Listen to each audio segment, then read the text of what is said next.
I'm super excited to welcome you all here. Yeah, let's just dive right in. I have a lot of juicy content to share, and I want to leave some time for like a Q&A and just to hear what's like moving in y'all's world. So, most of you know me. I feel like I know most everyone here, but just in case if I'm new to you, my name is Kat, and somehow you found this. So excited to welcome you. And yeah, to give everyone here, I think like 90% of the people in this room have sat with me or have some context as to the work I do. But for those who don't, for those who might be watching later, hi, Aura, you sweet babe. Mwah. So glad to have you here. Um, yeah, y'all. So I work within a animistic shamanic lineage that is rooted in the Dagara people of West Africa. And for those who are familiar with Malidoma Somé, some people might be, he's one of the more like notable figureheads of this lineage. Rip Malidoma, he's no longer with us, but he brought this lineage over to the West. And what's interesting about this lineage is that it's a closed practice unless you are expressly invited by the beings themselves. So you can't like take a teacher training class. There's just no way in unless you are chosen. So it's a really interesting lineage. It has connections to a lot of other animistic indigenous lineages from around the world.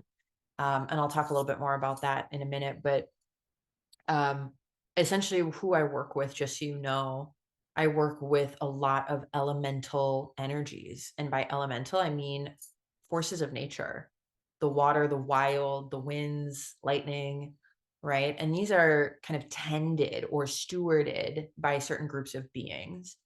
And these beings, while they have a name that is specific to this lineage, such as the Wedame, they have universal characteristics that are shared by many different lineages around the world. So the Wedame are beings of the wild, also known as little people, right? So they are fairy, leprechaun, fae, like they have a lot of connections to many other cultures. They are not unique to Africa. And I really love that because this lineage has like in some really wild, weird ways led me back into the roots of my own lineages, which are no longer intact. Um, so I just want to share that to really honor the beings and the teachers who have really made my learning possible. And I'm so grateful to be holding part of this thread, you know. So um, let's see, let me pull up my notes here. So yeah, I do. So, in terms of how I share this work, the modality that I work within, I'm an initiated diviner. And for anyone here who's not familiar with divination, I think most of us all are. This is like a super magical group of people. But divination is essentially working with a medium of some kind, right? So I'm actually initiated in several different mediums. I'm a stick diviner. I see. I'm also a voice diviner, which means that I can channel the beings directly using my voice. It's a little bit more difficult to do in this kind of setting, but it's a pretty trippy experience. But for most, I would say like the bulk of my divination work, I use a stick. And there's like 9 different forms of divination just within this culture alone, not to mention all the different forms of divination that exist around the world. There's like probably over 50 different kinds of divination. So divination is a super powerful medium that many different cultures use. Um, so I have a stick, as I mentioned, and I'll just kind of give you all a little peek. I have what is called a kit, and you can kind of see like a bunch of pieces, shells, bones, sticks, feathers, and a bunch of other stuff. Uh, and these are all archetypal pieces, which means that they represent archetypal healing stories. Some of these were gifted to me as part of my starter kit by my teacher when I was initiated. And every diviner gets those. And then others have been gifted to me by people who have experienced significant healings as a result of sitting with me, right? As a result of the rituals that they were prescribed by their beings and ancestors through me. So I share all of this because when I actually sit down and divine, um, I am the stick. The beings are picking out these pieces which tell me a story. So that's kind of how will frame some of what I'm sharing here tonight. Um, so yeah, and I'll talk a little bit about this because sometimes the story itself is pretty interesting, but we have a lot of ground to cover, so I don't want to get too lost in the minutia. So let's jump in. All right, y'all. To the point that Jacqueline made earlier, we are in a significant time period on our planet. We all feel it, our bodies feel it.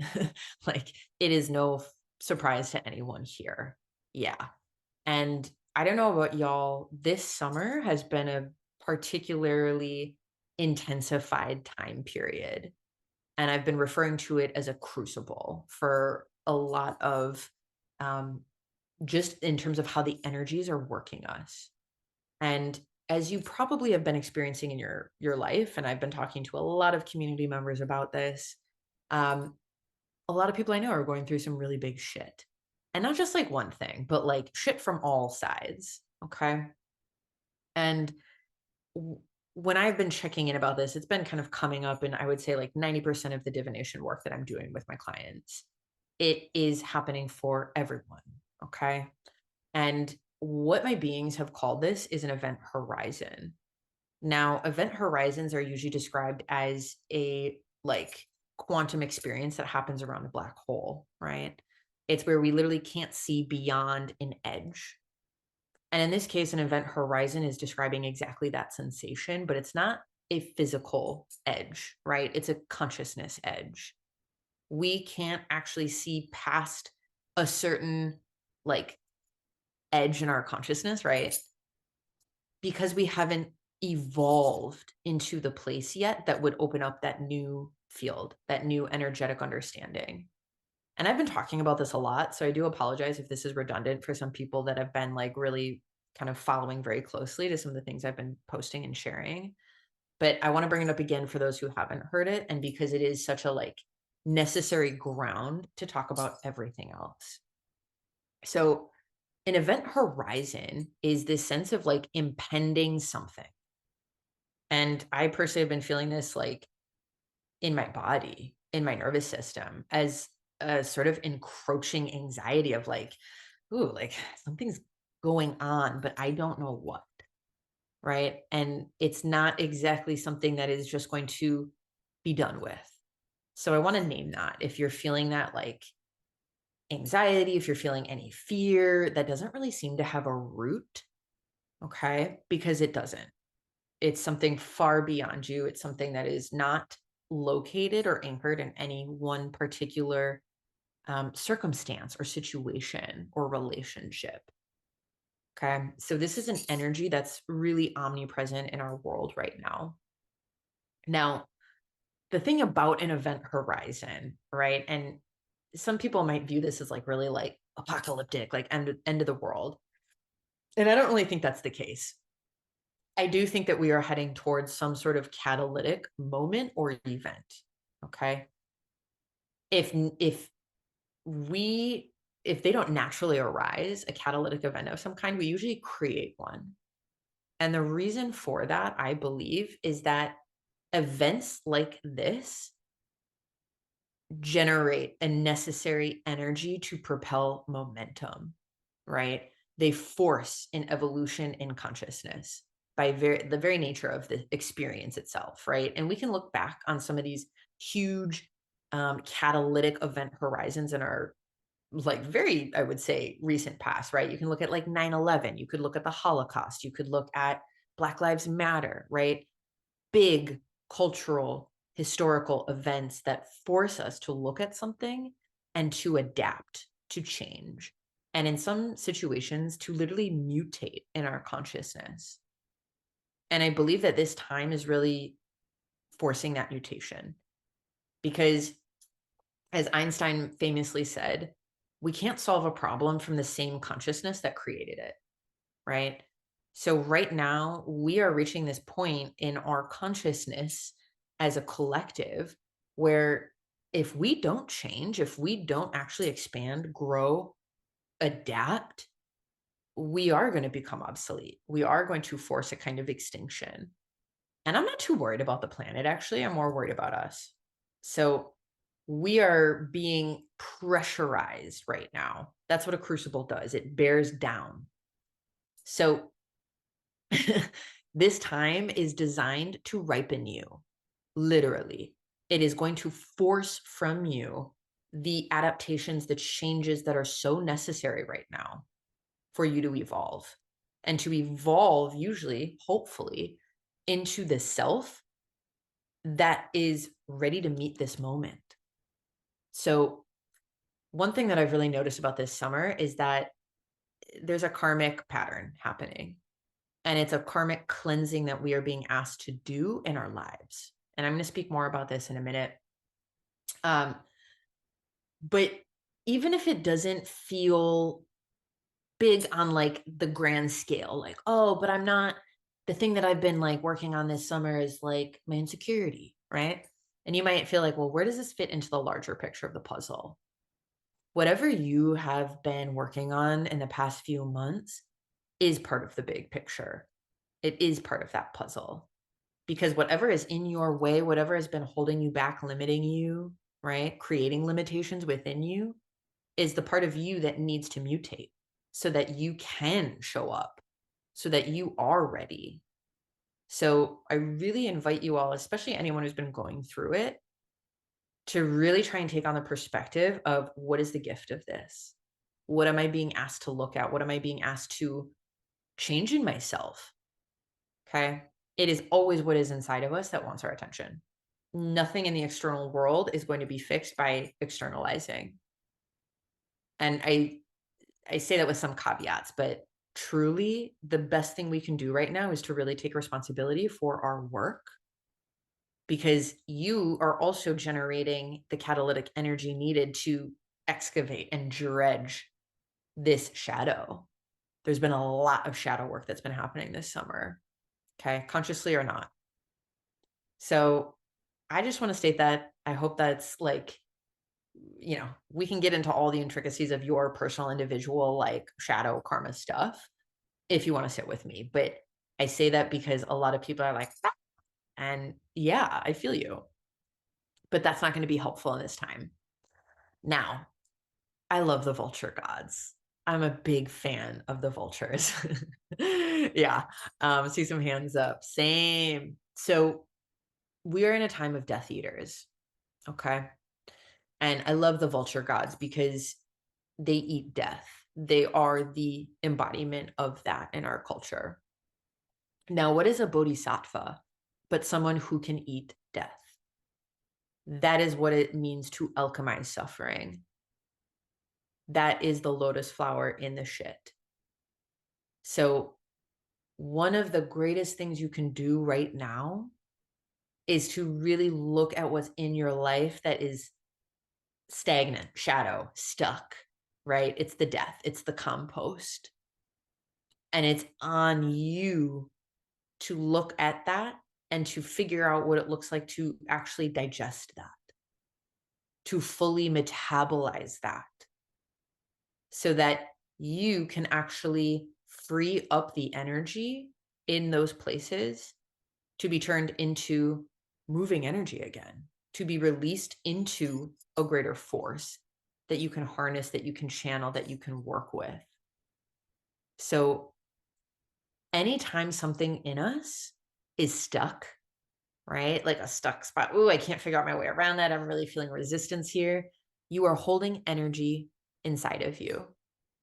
And that energy could actually be put to work in much greater ways, especially if you are in resistance to it. So this is not to like diminish the intensity of some of what is being metabolized here in our lives, right? None of us are having an easy go. But I really invite you to see yourself as that powerful, as that lotus, as that bodhisattva. Because why else are we here right now? We came into this timeline, this incarnation, because there is some true warrior energy that is needed on this planet at this time. So one of the pieces that was speaking that I love, it's called the Tree of Life. And what it speaks to is going into the roots of our lineage, going into the darkness, going into the depth, and really doing the work there. There's a lot in our culture that is really rooted in escapism, and I'll call that ascension. True ascension is not love and light. True ascension is descending and going into the depths, into the belly of the beast, and eating the death that lives there. Now, there's a reason why we are being asked to do this on behalf of our lineage, on behalf of our ancestors. And what I love about what this lineage has shown me, what this medicine has shown me, is that when someone passes over, there is actually a very particular kind of divination that's called a finding divination. And essentially, you will divine on behalf of the deceased person to understand what did they leave behind that needs to be cleaned up. Because as we know, energy doesn't disappear. It just takes on new forms. So anything that was carried by your ancestors that was not cleaned up, that was not healed, has been making its way down the lineage. Okay. Just there's a lot, like, oof, I won't even get into it. If anyone here reads the Gene Keys, does anyone here read the Gene Keys? Incredible. It's incredible. And he talks a lot about this. The idea of like junk DNA is actually ancestral, like, energy that's being held in our bodies. So one thing you can really ask yourself is, what has been given to me to clean up? We've all been given something, usually more than one thing. And sometimes that looks like, I'll use my own example as like, oh, okay, so addiction has been a pattern in my family on both sides. And that's something that has really like fallen into my lap. Like, whew, okay, I struggle with addiction. Like, I have to do the work to not only clean this up in my own life, but to also recognizing that like it's going to keep moving through me. It's going to keep moving through all of us if I don't do my part of that work. So we all are woven into a much larger thread, a much larger fabric. We are one thread in that fabric. So to really understand what you have been given is a gift that you give back to your ancestors when you address it, when you clean it, when you do that work in the root of your lineage. You do it on behalf of so much more than you. So really, if you can turn towards the death in your life, if you can turn towards the darkness and find ways to fully look at it, to fully, this is something that's been in a conversation I've been having for a minute with a lot of different people, but to fully approve of it, not as a means of condoning it, but to be like, you are here. This is mine. What do I do with you? How do I love you back into wholeness? Because that is part of the healing that we came here to do. So, and the beautiful thing about this is when you do that, when you free up the energy that's held inside of those stuck places, it gives you more power, more strength, and more ground in the now. You become more capable, you become more effective, you have access to more of your energy because it's not bound up. Same with your ancestral energy. You can actually access more gifts, okay? Because those are usually somewhere tied up in the shit. So, all right, a lot of death here tonight, but in a really good way. So this all brings me to the Death Mother. And hi, Mo, welcome. So someone asked in the group, and in the future, like I will take questions for these. I just won't take personal questions. So if it's a collective question, has an application to more than one person, and it feels really relevant for the now, I will totally ask the beings and report what they said. So one of the questions that was asked, there we go. Let's see if I can bring it up. Yes. Is the divine feminine just having a moment via pop culture, or is the door finally opening for us to Trojan horse this bish? So I did divine on that. I was like, that's a great question. And I'll tell you what they told me. So we are living in a moment of an empire dying. Like, we know that. We've already talked about that. And we have a lot of opportunities to determine our response to that. Like, one is, and this is where most of humanity is like, okay, let's just tell stories about the end of the world, right? We have a lot of stories out there. We're kind of saturated with stories of the apocalypse and the zombies, right? Like, it's like, okay, cool, we got it. um, but we can also see this death as the shedding of a story that we have outgrown. It did not serve us. And when I say the story we have outgrown, there's a lot of things in that story. Patriarchy, right? Capitalism is another one. Extraction. You could probably fill in the blank with a lot of other things. But needless to say, what we are going through now as a collective, as a society, as an empire, is shedding a story that was very limiting to us. It was a prison in many ways, shapes, and forms. And that impacted a lot of people. So the thing is, though, we must be willing to tell new stories. Even when we are surrounded by the old ones, even when the old ones feel so loud and chaotic and like kind of distracting and absorbing, that is holding the dissonance of this moment. That is holding the paradox of something is dying and something is simultaneously being born. So this is what I love. The piece I was speaking is called The Death Mother. It's like this hot little bod. And I have a close personal relationship with the Death Mother. She visited me for a few years, starting in like 2019, and gave me a lot of powerful teachings. And I love this because what she was telling me today is that women are the vessels for new stories. Okay.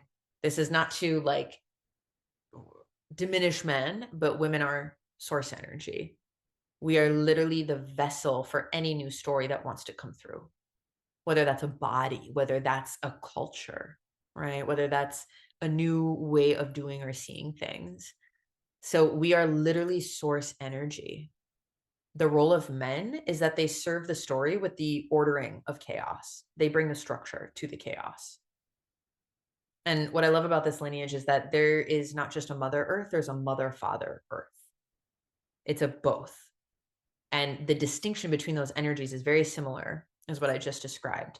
The mother earth energy is that of the creative force, the instinct, the right, the bringing into being, into form. There's a little bit of chaos there.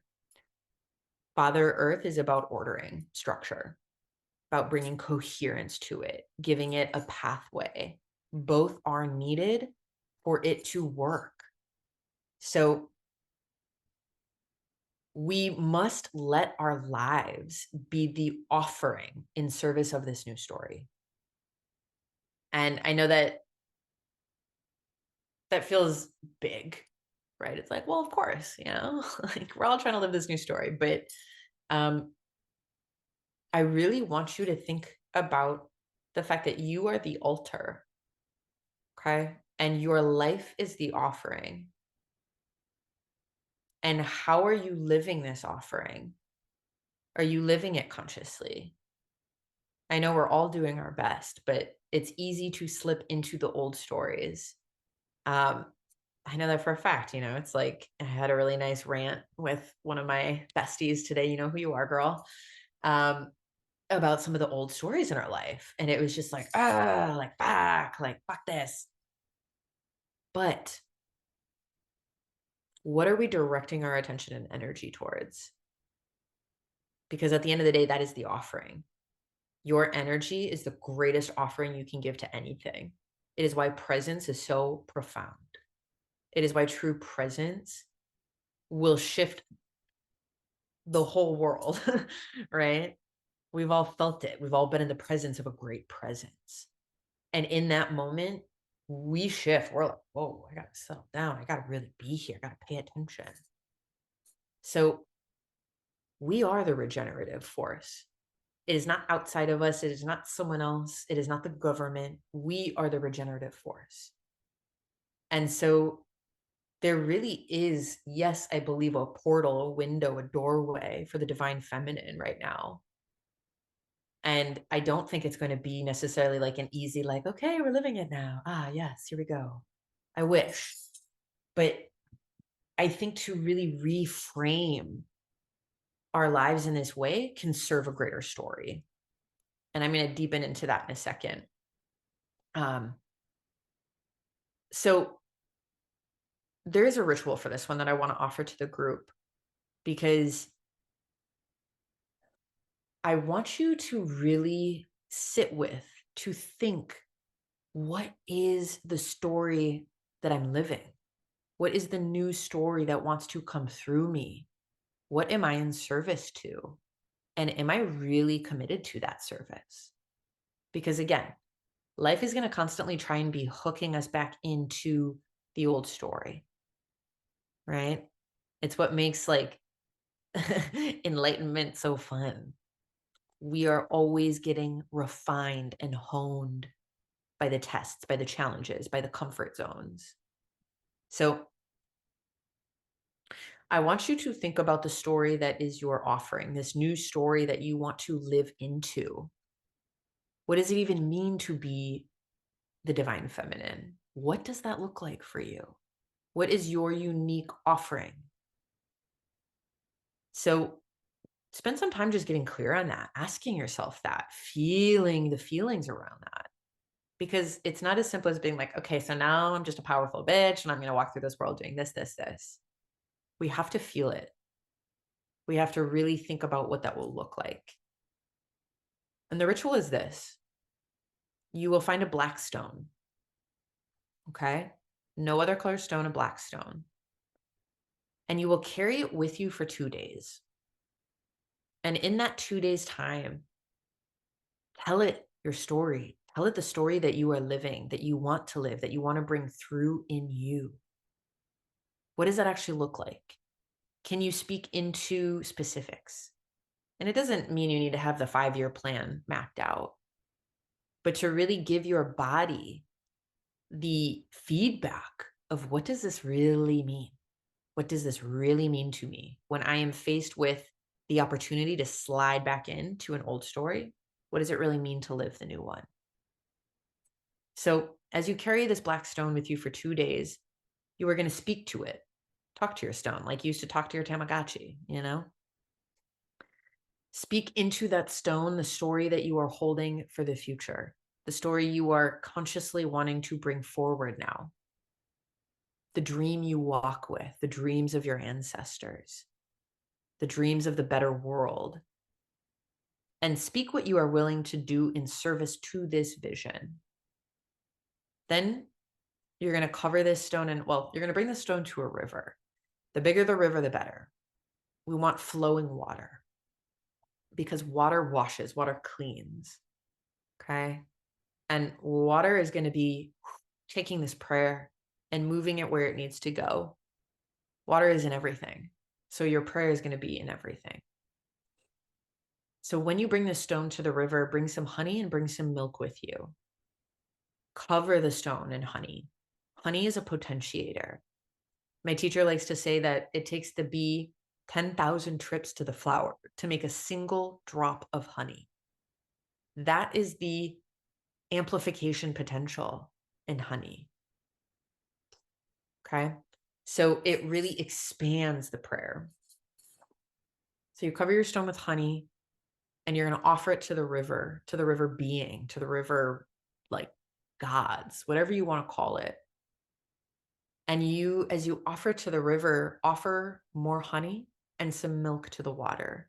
and thank it for carrying your prayer where it needs to go. And keep that prayer close in your heart. The point of holding this stone with you is to really embed that prayer in your bones. So your bones become the bedrock of this prayer.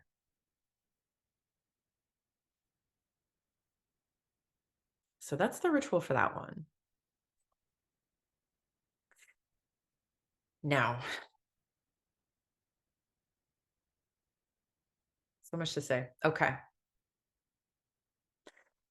The next question that someone asked in the group was kind of, what are the necessary, let me bring this up.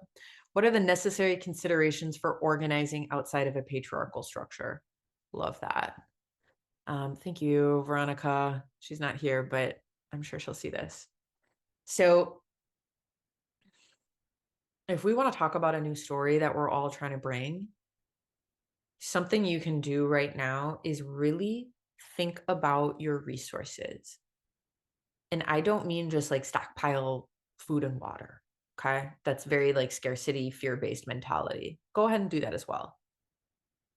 But what we are thinking about is networks, right? And what do we bring that is not like, it's not that like we're eliminating money, but it's like, what gifts do you carry? What do you offer, both physical, spiritual, emotional, to your community? What are the resources that you walk with? More than just money, more than just physical objects. Are you a healer? Do you love to cook? Are you someone who likes to take care of people? Right? There's so many ways that we can show up and that we are resourced and that we neglect or devalue because we don't always know how to put a price tag on them. And the money is really, that's the mediator. It's a negotiation. But to know what your resources are and what you like, what do you hold that is valuable? And you know, obviously we all are valuable, regardless of what we can contribute. But this is something for us to think about, right? Because the patriarchy is more than just a belief system, right? It's an organizing force in our culture. It's a hierarchy, right? Of needs or goods or value. And when we value ourselves and value what is like being woven into our community differently, we do shift power away from these invisible systems of organization. So right now we are reweaving these threads. This is about community care, community systems, community networks. Thinking outside of one-on-one transactions or exchanges. So gathering has always been a feminine responsibility, right?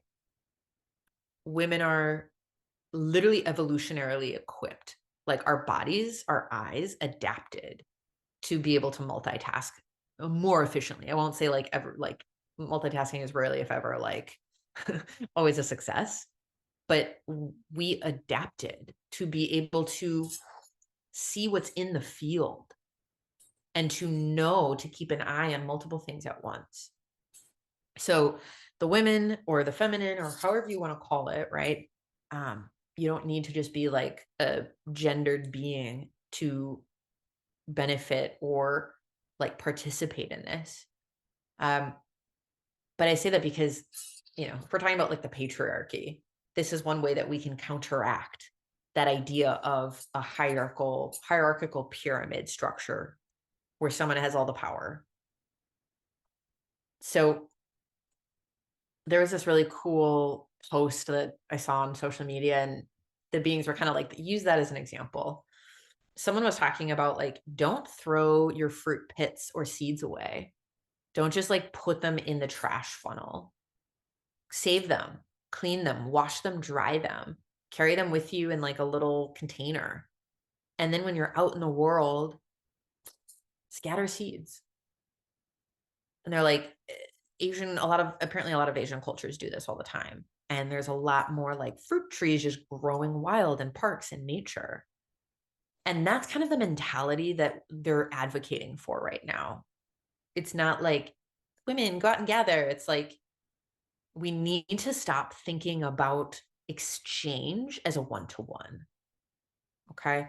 This is actually about broadening that viewpoint and being like, I have this beautiful seed.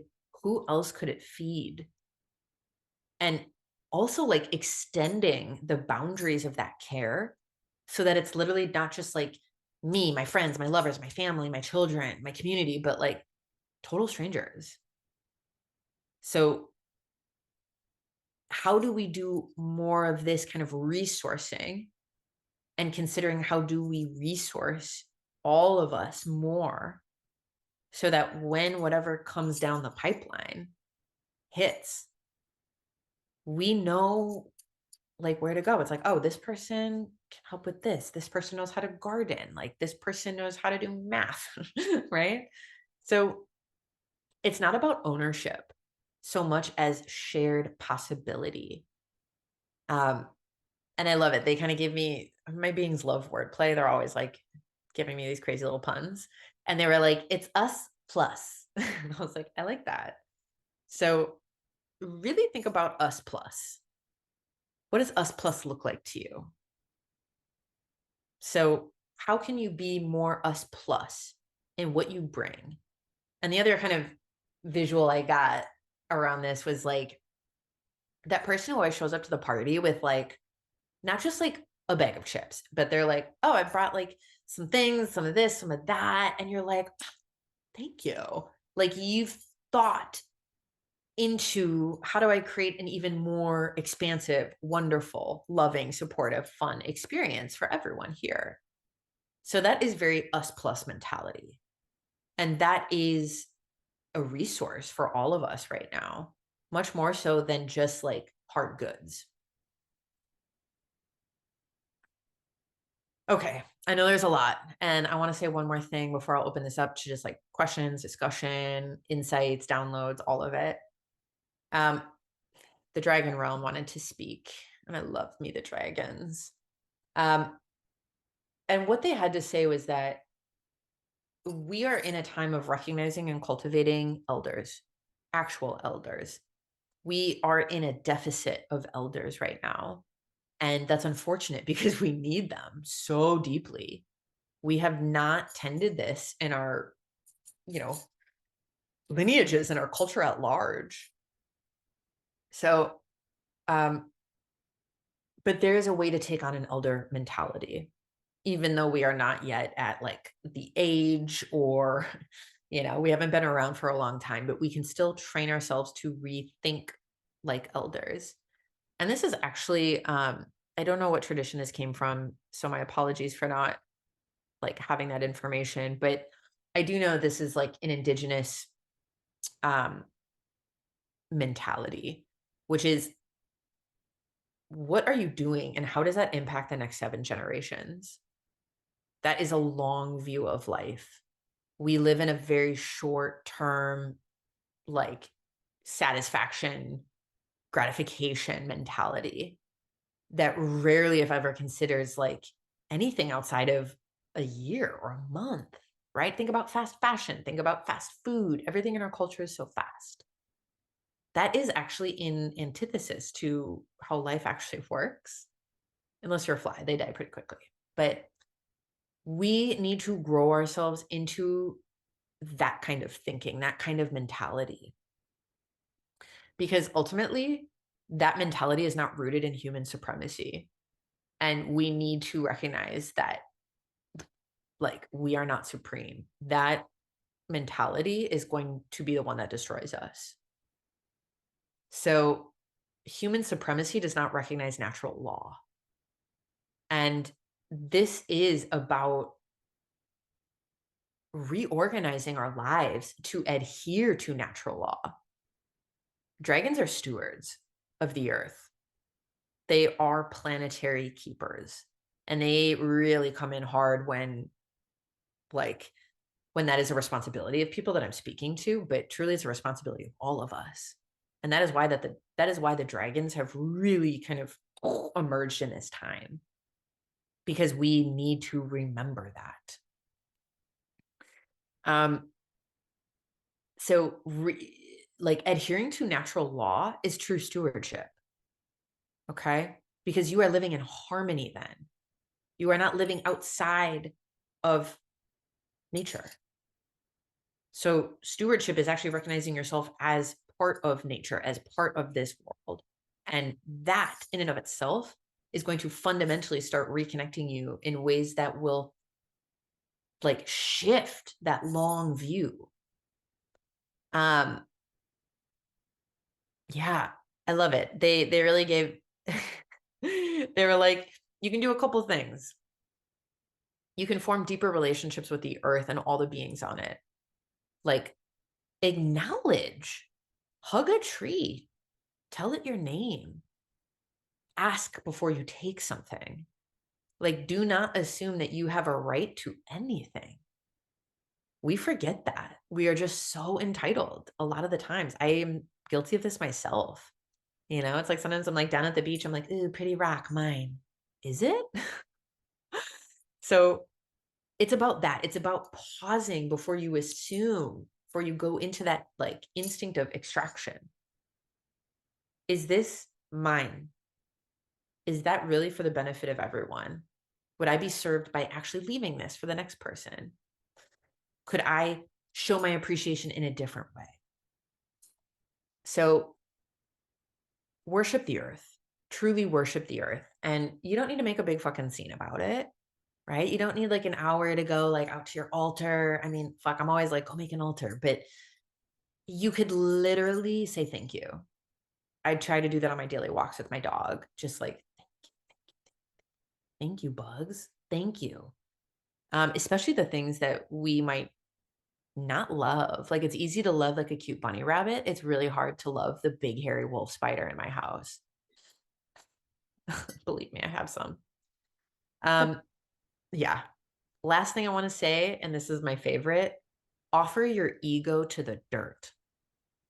Truly. Go out and humble yourself. Give it to the dirt. Ask to be shown a way of living in harmony and communion that is in service. Ask to have, you know, your entitlements, your arrogance, your supremacy transformed.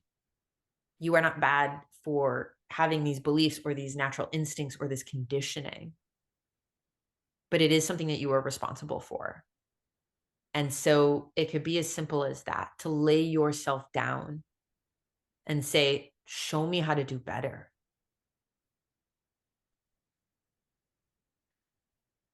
Yeah. All right, y'all.